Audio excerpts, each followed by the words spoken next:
സിനിമയിൽ അഭിനയിക്കുക എന്നുള്ളതായിരുന്നു എൻ്റെ ഏറ്റവും വലിയ മോഹം. ആ മോഹം ഞാൻ ഉപേക്ഷിച്ചു. പിന്നെ എൻ്റെ രണ്ടാമത്തെ മോഹമായിരുന്നു ഒരു ജോലി കിട്ടുക എന്നുള്ളത്. കിട്ടി. എവിടാണെന്നല്ലേ? തൊട്ടാൽ പണി കിട്ടുന്ന സ്ഥലം, ഇലക്ട്രിസിറ്റി ബോർഡ്. ഇലക്ട്രിസിറ്റി ബോർഡിലെ പ്രശ്നങ്ങളൊക്കെ നിങ്ങൾക്കറിയാമല്ലോ. ലൈൻ പൊട്ടിയ പ്രശ്നം, കറണ്ട് പോയ പ്രശ്നം. എന്തായാലും ഞാൻ ഉത്തരവാദിത്വത്തോടെ ജോലി ചെയ്യുന്ന എൻ്റെ ഇലക്ട്രിസിറ്റി ഓഫീസിലെ ചില വിശേഷങ്ങൾ നമുക്കൊന്ന് കണ്ടു നോക്കാം. പിന്നെ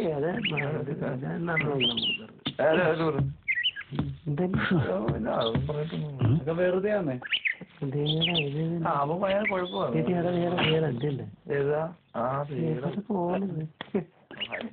ഒന്നും മാറിയില്ലടാ ഈ ആളിത്. ഹലോ മദ്യശക്തി, ഇത് എങ്ങോട്ടാ? വിദ്യുശക്തിയുടെ ബില്ലടയ്ക്കാൻ പോവാ. എന്താ കേൾക്കാം?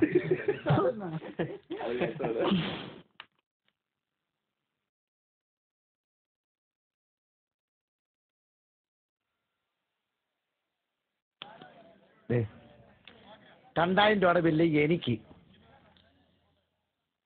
അതെ, 2000 രൂപയുടെ ബില്ല് തനിക്ക്. അതിനെന്താ? എനിക്കാണോ $2000 ബില്ല്? എടോ, ഈ പ്രഭാകരൻ താനാണോ? ആ, ഞാനാ പ്രഭാകരൻ. അപ്പൊ ഈ 2000 രൂപയുടെ ബില്ലും തന്നെ തന്നെ. അത് ശരി. അപ്പൊ ഈ 2000 രൂപയുടെ ബില്ല് എനിക്ക്. കൊള്ളാം. ഈ പ്രഭാകരൻ താനാണെങ്കിൽ 2000 രൂപയുടെ ബില്ലും തനിക്ക് തന്നെ. സാറേ, എനിക്കാണോ 2000 രൂപയുടെ ബില്ല്? എടോ, 2000 രൂപയുടെ കറണ്ട് ഉപയോഗിച്ച് തന്നോട് പിന്നെ ഞങ്ങൾ എന്നെ 500 രൂപയുടെ ബില്ല് മേടിക്കണോ? എടോ, വീട്ടിലെ ടിവിയും ഫ്രിഡ്ജും ഫാനും മിക്സിയൊക്കെ ആവശ്യത്തിൽ കൂടുതൽ ഉപയോഗിക്കുമ്പോൾ ആലോചിക്കണമായിരുന്നു 2000 രൂപയുടെ ബില്ല് വരുമെന്ന്. എന്നാലേ വീട്ടിൽ ടിവിയും മിക്സിയും ഫാനും മെഷീനും ഒക്കെ ഉപയോഗിക്കുന്ന കാലത്ത് 2000 രൂപ അടച്ചോളാം കേട്ടോ. ഇത് കുറെ നേരമല്ലേ ബില്ല് നടത്തി ഞങ്ങൾക്ക് പോകാം. നിങ്ങൾ അങ്ങ് പൊക്കോ. എന്റെ വീട്ടിലെ കറണ്ട് പോലും ഇല്ല, അറിയാവോ? കറണ്ട് ഇല്ലേ? ഇല്ല. കൊള്ളാലോ. കറണ്ട് പോലും ഇല്ലാത്ത താൻ 2000 രൂപയുടെ ബില്ലുണ്ടാക്കി വെച്ചിരിക്കുന്നു. അപ്പം കറണ്ട് ഉണ്ടായിരുന്ന താൻ എത്ര രൂപയുടെ ബില്ലുണ്ടാക്കിയനെ? പോയി കൂതിക്കലോ. എന്റെ വീടിന്റെ മേളിൽ പോയി ലൈൻ പോയെന്ന് പറഞ്ഞ് ഞാൻ 2000 രൂപയുടെ ബില്ലടക്കണമെന്നോ? കൊള്ളാവല്ലോടാ ഇത്. ആഹാ.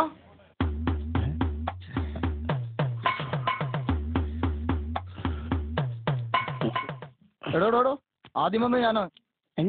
ഇവിടെ ആദ്യം വന്ന് ഞാനോ? എല്ലാരും കേക്കണേ. ഈ പുള്ളി ആദ്യം ഇലക്ട്രിസിറ്റി ബോർഡ് വന്ന് തുറന്ന് എല്ലാം കൂടെ തൂത്ത് വൃത്തിയാക്കിയാണ് അല്ലേ?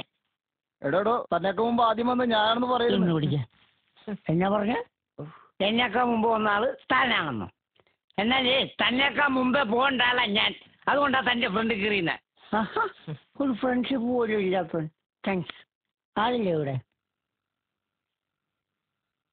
അതെ, ഈ ബില്ലൊക്കെ ഞങ്ങൾ കൃത്യമായിട്ട് അടയ്ക്കുന്നുണ്ട്. ഈ ബില്ലിന് മാത്രമേ തെളിച്ചുള്ളൂ. ലൈറ്റ് ഇടുമ്പോ ബൾബൊക്കെ ഒരുമാതിരി മങ്ങിയാ കത്തുന്നത്. അതെന്നാന്നറിയാവോ സംഭവം? ഈ കലക്കവെള്ളത്തിൽ നിന്നല്ലേ കറണ്ട് എടുക്കുന്നത്, അതുകൊണ്ടാ. അല്ല പിന്നെ നല്ല തെളിച്ചം കിട്ടും. മിനറൽ വാട്ടറിൽ നിന്ന് കറണ്ട് എടുക്കണം. മിനറൽ വാട്ടറിന് കറണ്ട് എടുക്കണം? ഇയാൾ ആരടോ? പറഞ്ഞിട്ട് നീങ്ങണ്ട. അല്ല പിന്നെ സോപ്പ് വെള്ളത്തിൽ ബൾബൊന്ന് കഴുകിയാലും മതി കേട്ടോ. ആർക്കറിയാം കഴുകുമെന്ന്. കയറി പെട്ടെന്നാട്ടോ സാറേ. അങ്ങോട്ട് കൊടുക്ക് പെട്ടെന്ന്. താൻ ബില്ലടയ്ക്കാൻ വന്ന് നിൽക്കുകയാണോ? പിന്നെ ഞാൻ ഈ ക്യൂ നിൽക്കുന്നുണ്ടപ്പോ നീ എന്നെ വെച്ചാൽ സാധനം മേടിക്കാൻ വന്നാണ്? അല്ല, തന്നെ ആ ക്യൂവിലേക്ക് കാണാറുള്ളൂ, അതുകൊണ്ട് പറഞ്ഞാ. എടാ, ആ ക്യൂവിൽ പോയി നിന്ന് കഴിഞ്ഞാൽ ഇവിടുത്തെ കറണ്ട് ചാർജ് അടയ്ക്കാൻ പറ്റുമോ? അതുകൊണ്ടാ ഈ ക്യൂ വന്ന് നിന്ന. താൻ വലിയ ഷോ ഒന്നും കാണിക്കണ്ട, മര്യാദക്ക് നിന്നിട്ട് അടച്ചിട്ട് പോ. വലിയ ഷോ ഒന്നും കാണിക്കണ്ടെന്ന്. ഷോ കാണിച്ചാൽ നീ എന്ത് ചെയ്യും? വിരല് ചൂണ്ടി സംസാരിക്കരുത്. സംസാരിച്ച നീ എന്ത് ചെയ്യുമാടാ? സുരേഷ് ഗോപിയാ? സുരേഷ് ഗോപിയാ? നല്ല അടിപൊളിക്കും.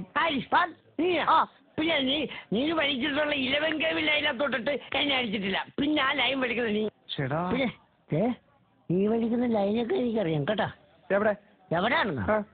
ഹലോ, ഇങ്ങോട്ട് നോക്കിയാടാ. എല്ലാരും ഇങ്ങോട്ട് ശ്രദ്ധിച്ചു. ഒരൊറ്റ പോസ്റ്റ് മാത്രം ലൈൻ വലിക്കുന്ന ലൈൻമാൻ ഇവൻ. ഏത് പോസ്റ്റ്? ഏത് പോസ്റ്റ്?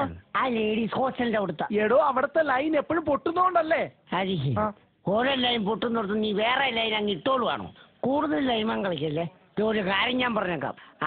ആ ഏരിയ കിടന്ന് ലൈൻ അടിക്കുന്നതൊക്കെ കൊള്ളാം. പക്ഷെ നാട്ടുകാർ നിന്റെ ഫീസ് കൂടാതെ നീ സൂക്ഷിച്ചു. വെള്ളം അടിച്ചാൽ വയറ്റി കിടക്കണം കേട്ടോ. എല്ലാരും പറയും വെള്ളം അടിച്ചാൽ വയറ്റി കിടക്കണം. അല്ല, എനിക്ക് അറിയാൻ മേലോട്ട് ചോദിക്കും, ഈ വെള്ളം അടിച്ചാൽ കീറി കിടക്കുന്ന സ്ഥലമാണോ വയറ്? എടോ, അതല്ല. പിന്നെ താൻ വെള്ളം അടിച്ചാൽ തന്റെ വയറ്റി കിടക്കണമെന്ന്. പിന്നെ ഞാൻ അടിച്ച വെള്ളം പിന്നെ നിന്റെ വയറ്റി വന്ന് നടക്കുമോ? ഇത് പോരാതെ. ഓരോന്നൊക്കെ രാവിലെ കറണ്ട് ചാർജ് അടയ്ക്കാൻ വന്നിരിക്കുക, വെള്ളം അടിച്ചുകൊണ്ട്. വെള്ളത്തിൽ നിന്ന് കറണ്ട് ഉണ്ടാക്കാം, വെള്ളം അടിച്ചുകൊണ്ട് കറണ്ട് ചാർജ് അടയ്ക്കാൻ വരാൻ മേല. സർക്കാരിന്റെ ഓരോരോ നിയമങ്ങള്.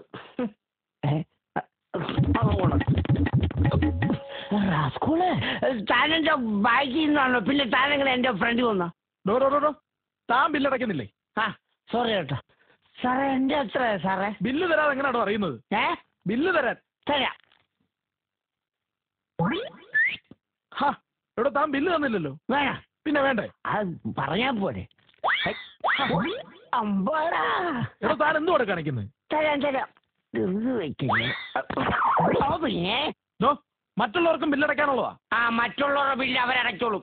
ഇപ്പൊ ഞാൻ അടച്ചിട്ട് അടച്ചാ മതി എല്ലാരും കേട്ടാ. പോരാ പോലെ. ഇയാളെ കൊണ്ട് വലിയ ബുദ്ധിമുട്ടായിരുന്നു. എന്താ എടോ ഇയാള് കുറച്ച് നേരമായിട്ട് ബില്ല് കയ്യിലോട്ട് തരും വലിക്കും. കുറച്ച് നേരമായിട്ട് എന്നെ ബുദ്ധിമുട്ടിച്ചോണ്ടിരിക്കുക. ചേട്ടാ ഇയാളെ കൊണ്ട് വലിയ ശല്യമായല്ലോ. എടോ താൻ എന്തിനാണോ ഞങ്ങളെ ഇങ്ങനെ ബുദ്ധിമുട്ടിപ്പിക്കുന്നത്? ബുദ്ധിമുട്ടായല്ലേ? സാറിന് ബുദ്ധിമുട്ടായെന്ന്. എന്നെ കൊണ്ട് സാറിന് ഭയങ്കര ബുദ്ധിമുട്ടായിരുന്നു. ഇതുപോലാണ് ഞങ്ങൾക്കും ഒക്കെ ഉള്ള ബുദ്ധിമുട്ട്. അറിയാവോ? എന്ത് ബുദ്ധിമുട്ടാ? എന്ത് ബുദ്ധിമുട്ടാണോ? ഇതുപോലാണ് ഞങ്ങളുടെയൊക്കെ വീട്ടിൽ കറണ്ട് വരുന്നത്. വരും പോകും. അപ്പൊ ഇതുപോലെ പൈസ തരാൻ പറ്റത്തുള്ളൂ കേട്ടാ.